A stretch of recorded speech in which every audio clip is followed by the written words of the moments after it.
Possibly బహుశా 10 మందిలో ఒక ముగ్గురు రెడీ బ్రెయిన్ వాష్ అయిపోతారు. మిగతా వాళ్ళు హాఫ్ వే వచ్చి వెనకకి వెళ్ళిపోతారు భయపడి. దాని తర్వాత వాళ్ళ నెక్స్ట్ స్ట్రాటజీ యూస్ చేస్తారు. ఏంటంటే రాడికలైజేషన్ అంటారు దాన్ని. ఇంగ్లీష్లో మీరు వినుంటారు ఈ వర్డ్. రాడికలైజేషన్ అంటే మీరు ఒక నార్మల్ హ్యూమన్ బీయింగ్ నుంచి మిమ్మల్ని ఒక టెర్రరిస్ట్ థాట్కి తీసుకురావడం. ఓకే, మీరు బాంబు పెట్టండి, మీరు ఇది చేయండి. కసబ్ వీళ్ళందరూ పాకిస్తాన్ నుంచి వచ్చినప్పుడు దే ఆర్ ఇల్లిటరేట్ ఫెలోస్. చదువు లేదు వాళ్ళకి, డబ్బులు లేవు, వాళ్ళ ఫ్యామిలీస్ చాలా పేదోళ్ళు. వాళ్ళకి డబ్బులు ఇచ్చి వాళ్ళని కొనుక్కున్నారు.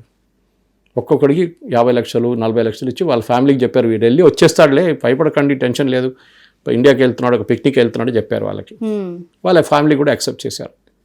కానీ ఈ కేసులో these are very rich families.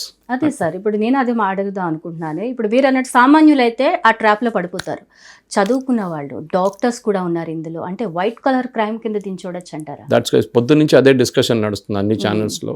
నేను కూడా ఈ RO ఛానల్ నేను డిస్కషన్లో ఉన్నాను ఇవాళ. వైట్ కాలర్ క్రైమ్స్ అని ఒక 11:30-12 నుంచి స్టార్ట్ అయింది ఒక ట్రెండింగ్ ట్విట్టర్లో కూడా.